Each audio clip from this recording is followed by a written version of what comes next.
load, waiting on a load, waiting on a load. Hey, hey, hey, hey.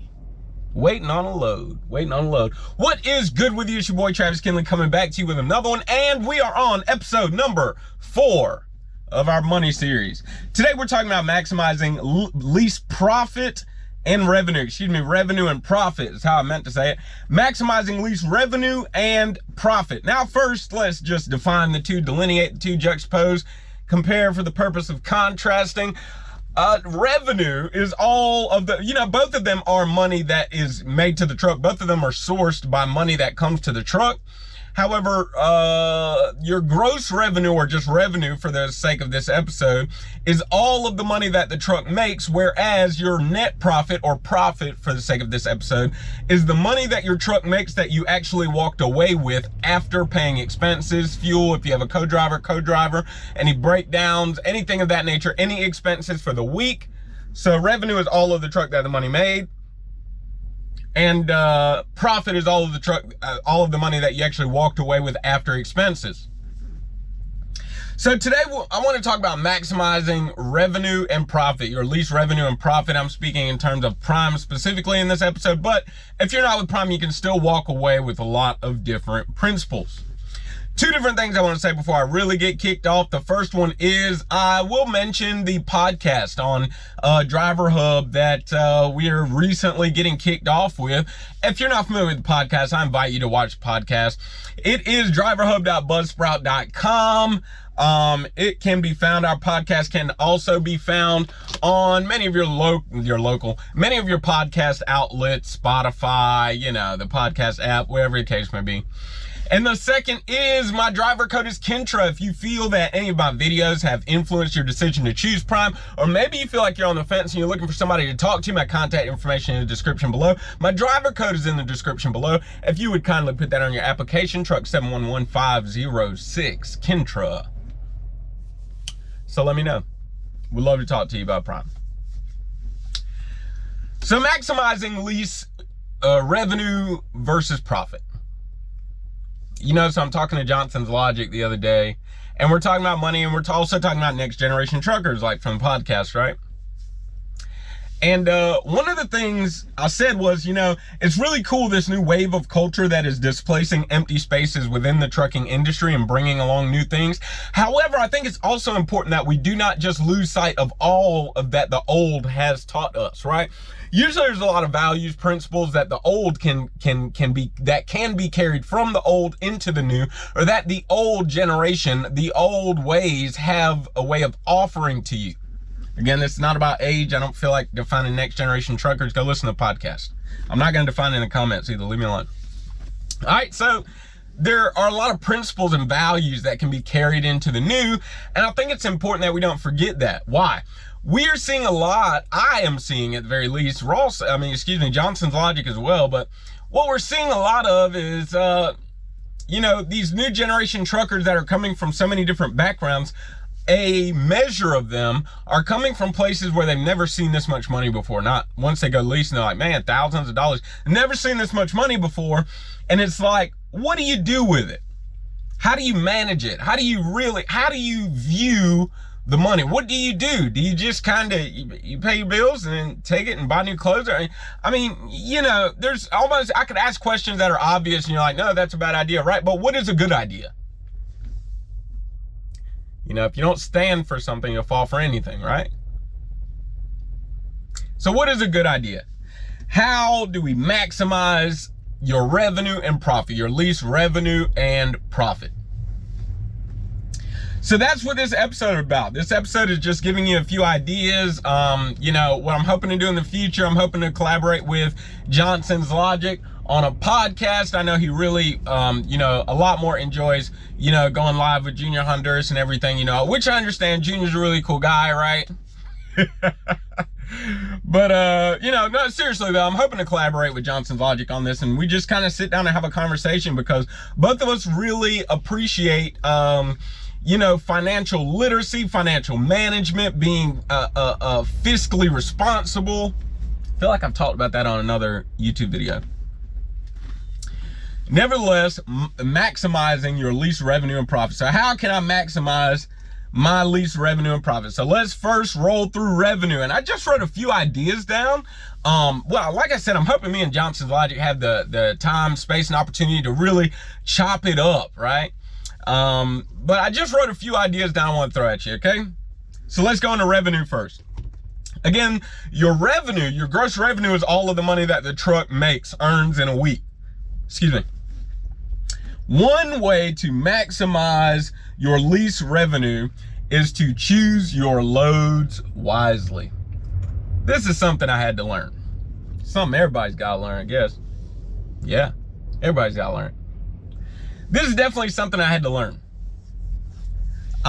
Choose your loads wisely. At first, you're just kind of running around. Look at that blue peat. That's beautiful.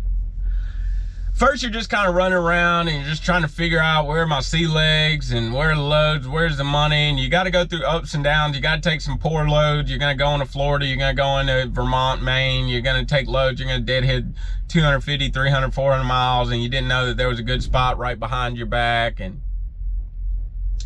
But after a while, you learn to choose your loads wisely, especially if you ran company or if you paid attention in TNT to where you were going, what the shippers and receivers' names are. If you pay attention to industry in various states and areas and regions of the country, that would help a lot. Choose your loads wisely. What are some areas? What are some, man, what's the word? How do I choose my loads wisely? All right, so here are 3 things you can think about. At least 3 or so I got. I'm not really paying attention. Actually, a lot more actually.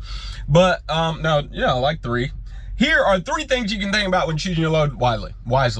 The first is your reload area. Here's a couple examples. One time, some weeks back, I got a load to the Northeast. It paid good, I took it. It wasn't that far north. I think I was in Jersey or something. Well, I'm hoping maybe I'll just get FedEx out of Jersey and get gone. So I take it. Then I get a load in Massachusetts from Jersey, going further north. I don't like that idea, but you know what? I'm going to take it because it's paying really well. It's not that far of a ride. Time of day is pretty good.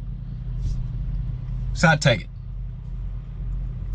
After Massachusetts, I get another load further north, and that load was New Hampshire. Now, as soon as I saw that load come through, before I accepted, I said, oh boy, New Hampshire sure is close to Vermont, right? And there's not a ton of great freight in Vermont for prime drivers. All right? That's what I mean by reload area. So if I go to New Hampshire, I know I'm gonna have to go to Vermont, and if I go to Vermont, I'm very likely at least to go to Vermont. If I go to Vermont, they're gonna try and shoot me all the way to Nevada. And that is a long way not to get paid a lot per mile. So, I don't know about this load. I'm having a conversation. What can we work out, man? I really don't want to run the Vermont thing, you know, the thing that I'm thinking that you're probably gonna give me next from Vermont. Is there something you can you work me a pre-plan? You know, is there something we can work out where I don't have to do the Vermont thing? You see? Or just say, no, I'm not interested, no thank you. You know, the reason is because I really don't want to run Vermont and I know about the freight up there, nor do I want to travel even further north to Maine and then have to run anything out of Maine all the way down. Unless it's really, really, really super worth it. Here's another example. Recently ran a load from somewhere to somewhere in, what was it, dude? I was either in North Oregon. I was in North Oregon, almost at the border. That's what it is. Recently ran a load to Northern Oregon, and the whole time I'm like, cool, ready to check out freight in Washington, right? Because I remember in training with my trainer, we ran a few loads out of Washington. He expressed that they paid him pretty decently. Once I dropped my load in Northern Oregon, I get a pre-plan for Northern Cali. It's like 800-mile deadhead. So immediately I'm like, wait, that's not the reload area that I was shooting for when I got here. So I informed, I'm really not interested in that load. Could you try to look for anything in Washington? Sure enough, next pre-plan that comes through, 150-mile deadhead and pays better. Reload area. Got to be constantly thinking about the reload, not just the load, but the reload. Everybody knows, let's just talk about famous Florida, right? Everybody knows, sure, you might get $1.92 going in Florida, but then you're going to get like 82.5 cents going out. You see? You got to be thinking about the reload, okay? Another way to maximize revenue, or in choosing loads wisely, is think about your cost per mile. That was the Florida scenario is a good one. If you just started going lease and you look, I'm going off of memory. I don't want to pull it up and take that time, I guess. If you just started going lease, and let me pull up my settlement. If you look at your settlement, I'm going to try and find it really fast. Here we go. If you look at your settlement and you look under your operating statement and you go near the bottom where the costs start being spoken about, you are going to find near the bottom of the operating statement I'm sorry, I thought I heard it. I thought I heard a large dog. Anyways, you're going to find a line item that says total operating expenses. It will have a series of columns. One column says your week's total, and then it says the actual mile for the week. And then you have a year-to-date total, actual mile for the actual cost per mile for the year to date, and then a lease to date total actual cost per mile for lease to date. Because I haven't been doing this more than a year, I can just look at year to date and be fine, but it gives you an actual cost per mile, year to date, lease to date, and for the week, how you did. Well, when you're looking at the load you're taking, and you think about what it's going to cost you to operate your vehicle, and then you also consider the reload area, then you're starting to think, well, golly, man, like it's highly possible when you at least average the two loads, the load going into Florida and the load coming out of Florida, it is highly possible, it's even more probable that it's not going to profit me to go into Florida with this load, because the next one coming out is not going to make the average lean toward profit. You see? Cost per mile. You definitely want to think about that, especially if you're moving from a solo to a team truck. You want to think about that. My cost per mile is going to increase because I have a co-driver versus when it's just me, right? You want to consider cost per mile. You want to consider cost when you consider the rate per mile in the revenue of the load. You want to consider your cost per mile against that revenue. You want to consider tolls in your cost per mile, right? Sure, you get a toll surcharge, but it's a surcharge. It's not like we cover 100% of tolls, right? So you want to consider your cost per mile that it would take you to actually operate that load. It's another way you can maximize revenue when choosing loads, okay? Another one that I have that, I didn't know what I wanted to say, but I have to because it's only Travis if I don't say it. It wouldn't be Travis if I didn't say it. In maximizing revenue, you should consider the type of operation that you want to run. What I mean by that is, do I want to have just a solo truck, or do I want to run a team truck? Do I want to run a training truck? Do I want to run more than one truck? Some people, Steve Harvey's got this quote. I've been listening to Steve Harvey morning show for years, for a very long time, maybe a little over 10 years or something. Yeah, like 12, 13 years. And Steve Harvey's got this quote that he likes, and he says, you got to do what you need to do so you can do what you want to do. Paraphrase. You got to do what you need to do so you can do what you want to do. You got to do what you got to do so you can do what you want to do later. You got to do what you got to do now so you can do what you want to do later. Right? Some people are like, man, I really want to do this. I want to do that. I want to make all this money. I want to pay down my debt. I want to do that. And I'm like, man, dude, why don't you run a team truck? Why don't you get into training or something? Oh, I can't give up my space. No, oh no, I got my dog with me. No. Well, all right.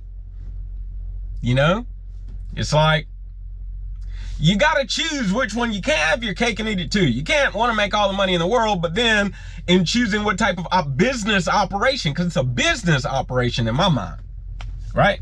So when I start talking about, I really want to pay down my debt, well, there's an opportunity to run a team truck and you'll gross more revenue, and inevitably, so long as you continue being responsible, you're also going to profit more. But then I say, yeah, but personally, I don't want to give up my space. I'm letting my personal feelings get in the way of my business opportunities and potential. And that's not cool for me. I consider my business like its own life form. And when I consider my business like its own life form, and I say, well, I don't want to give up my space, I am personally getting in the way of my friend called my business, Kinley LLC. I'm personally getting in the way of my friend Kinley LLC from growing. And now if you were in front of me and you were explaining to me about a relationship that you have with someone and you were telling me this person was stifling your growth, I would advise you to cut that person off. Right? So in the same manner, I would advise my business had the actual power to do so. I'd say, hey, maybe you need to cut Travis off. He's stifling your opportunity, your growth opportunity. You need somebody else, right? So I don't let my personal feelings get in the way of, so what I'm saying is you got to decide what type of business operation you want to run, okay? And in deciding, think about that. Think about that. Is my personal feelings not, if I'm built to be if I could be a great teacher, I have a lot I could offer someone, I could seriously get into training, my stats, everything looks right for training, but I just don't want to give up my space because I like to play my music loud. Okay. You see what I'm saying?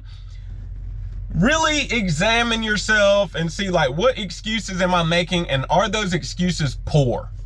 So I'm saying, decide what type of operation you want to run. Now, this one goes a little over my head because I've never managed a fleet, but managing a fleet is a different type of operation from just managing your truck.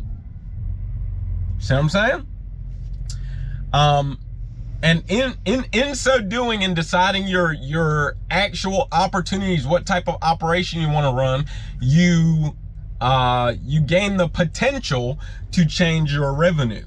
And when gaining the potential to change your revenue, you gain the potential to change your profit. All right, one more for revenue, and then we're gonna move for profit.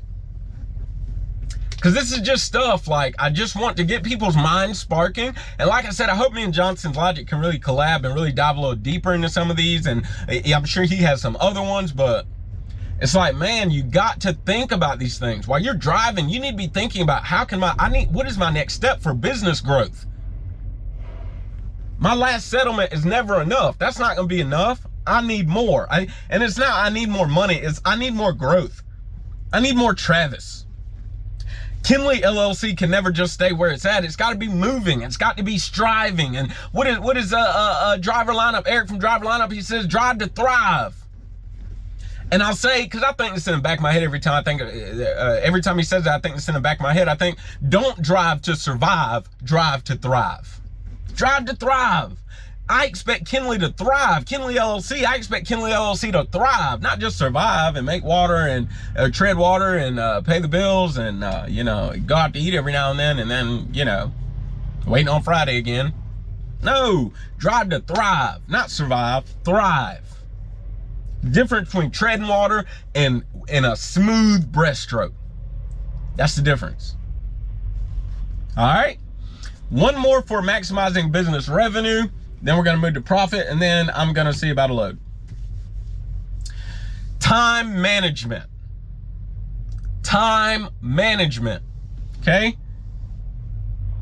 If you do not manage your time well, you're affecting your revenue. All right? If you don't manage your time well, you're affecting your revenue. Time management. If you're thinking about going lease, make hours of service and time management important to you. I have an hours of service playlist on my YouTube channel. I encourage you to watch that. If you're not familiar, if you're trainee, if you're thinking about coming to prom, I encourage you to get familiar with hours of service. Make it an objective for your training. Maybe you went company after training and you're thinking about going lease. Make it an objective to master the discipline, if you will, of hours of service. Time management. If you don't have time, you can't make money. Simply put, if you don't have time on your clock, your 70-hour clock, you can't make money. Sure, I support the method of 8 to 9 hours so long as I can help it. Sometimes you got to push it. And when you have to push it, I make sure to balance it out in the end. I support that method because I control my 34s more often when I do that. right? That's not the only method though. That's not what I'm saying at all. It's just the one that I prefer, right? Whatever you do, be strategical in it, right? Lyle commented on my Be Proactive video with the dash cam analysis when I caught that accident on my dash cam. He commented and said, happen to life. Don't just let life happen to you. The same is true about your hours of service. Happen to your hours of service. Don't just let them happen to you. Okay? Time management. I'm not going to dig too deep in that. All right? There's a video about it. There's a whole playlist about it, and I'm going to make another video. No, I got a weight distribution. I got so many ideas, y'all. I'm trying to, y'all see my YouTube channel been moving. I'm trying to get it lately, get all these ideas out. Let's talk about profit. I'm ready to close this video. I'm ready to get a load. I need to check in and be like, hey, how about them loads? Profit. Remember, revenue is all the money that the truck makes, and profit is all the money that you walk away with after expenses. So in talking about profit, you're often talking about minimizing your expenses. You're often talking about minimizing your expenses. Now, you know, there's a difference that is often spoken about fixed costs versus variable costs. Fixed costs are things that I cannot change. Variable costs are things that I can change. And the number one variable cost that we're always talking about around Prime is your fuel consumption, and how you purchase fuel, where you're purchasing fuel, how in the manner of how you find where you're going to purchase the fuel. But fuel consumption and fuel purchase, largest variable cost by far, I'm pretty certain. By far. Okay, plan on doing a fuel video, but that's on the list of all the ideas. I don't know. I'm not going fast enough. But I'm really trying to pound this out. Fuel consumption and fuel purchase. Okay? I've been showing y'all my stats as far as net fuel costs and MPGs lately, I believe, on YouTube. If you follow me on Discord and stuff like that, I've been posting a little bit about it because I'm doing a lot better than I used to do, because I'm being more intentional. I'm using the MAC 27, the recommendations that are coming from Prime. I am taking that recommendation and then comparing it to my route, and then looking at the fuel stops on fuel and services on the app. I'm doing that once a day, or at least once a fuel day, you know what I mean, when I need to fuel.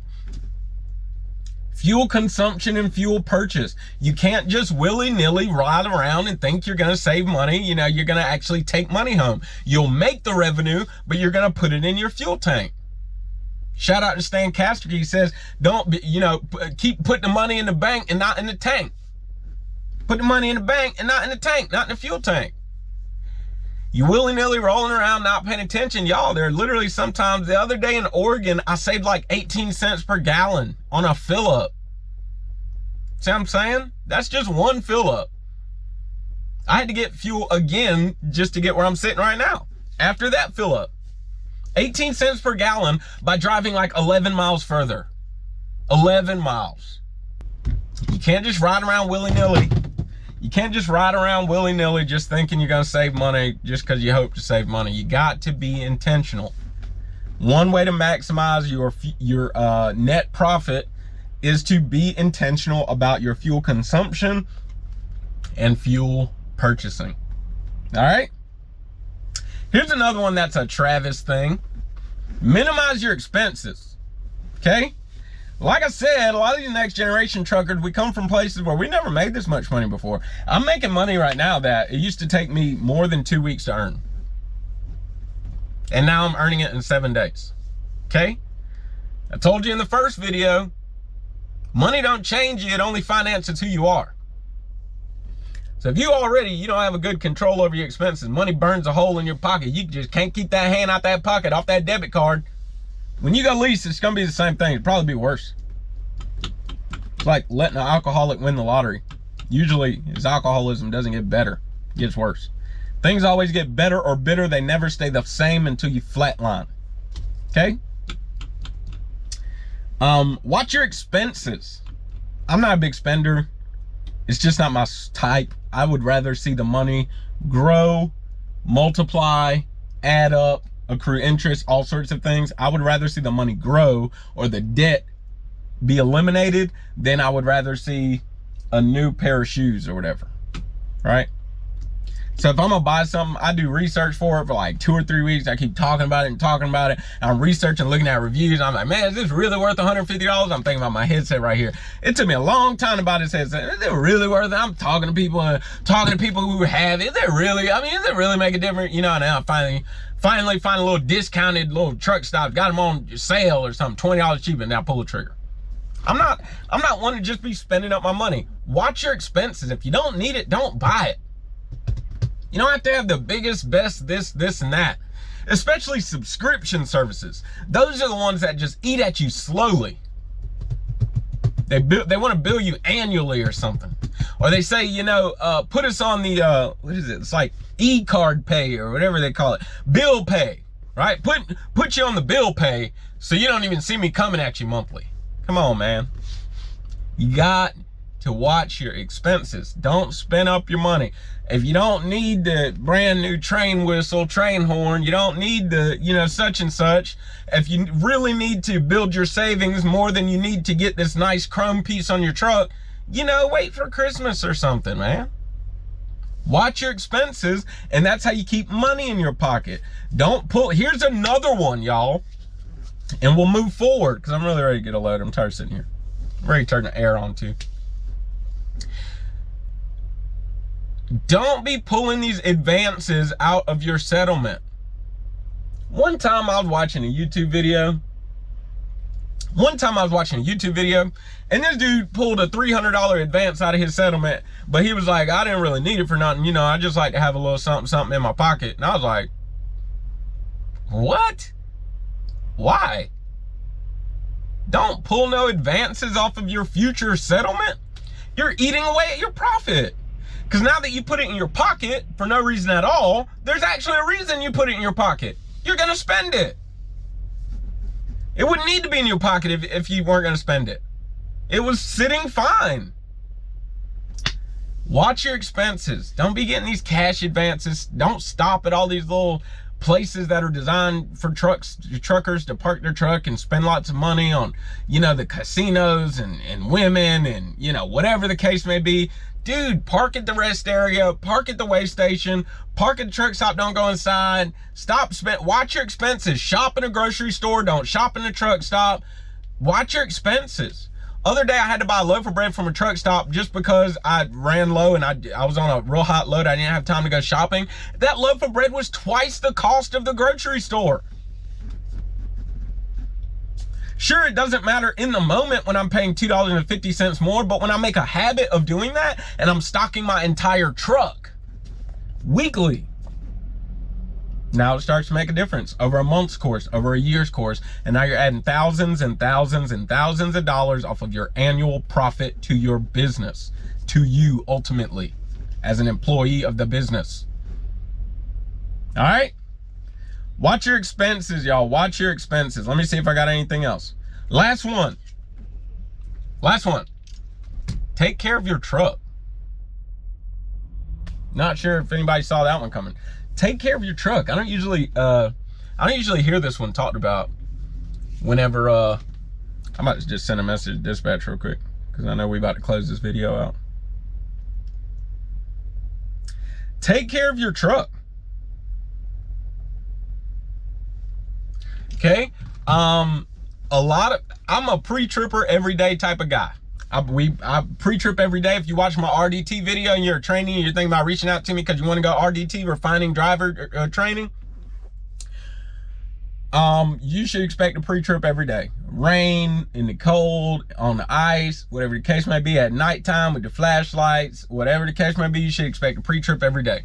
Because if you can catch it before, it can save you a little money. Here's an example. Last co-driver's pre-tripping, and she finds that the either one of the lights on the back of my tractor, I don't know if it was the tail light or the reverse light, one of the lights, the grommet around the light has loosened, so the light actually worked its way out and was hanging by the wires. I need to go to the dealer and get new grommets.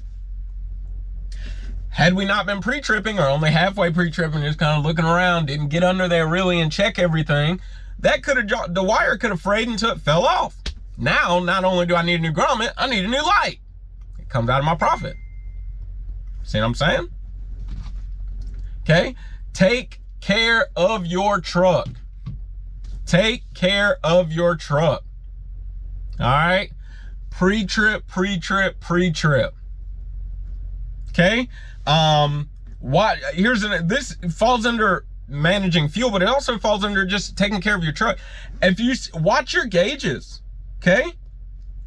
Don't let yourself just run out of fuel. Oh, I wasn't paying attention. It's going to cost you money. Okay? It's going to cost you money. Take care of your truck. All right? If you see, your oil pressure it seems a little off. You see your coolant temperature is rising, the fan shut on, but it doesn't seem to be dropping. Something's not right. Take care of your truck. Don't wait till it breaks down on you. It's going to cost you more money. That's going to come out of your profit. See what I'm saying? Pre-trip. Pay attention to your maintenance schedule. Prime sends you all these reminders. Take it seriously. There are some of us who have realized that our manuals for our truck has other recommended maintenance to be done more than the Prime app. Hey, if that's your thing, take that junk seriously. Otherwise, pay the price later out of your profit. Pay it later out of your profit.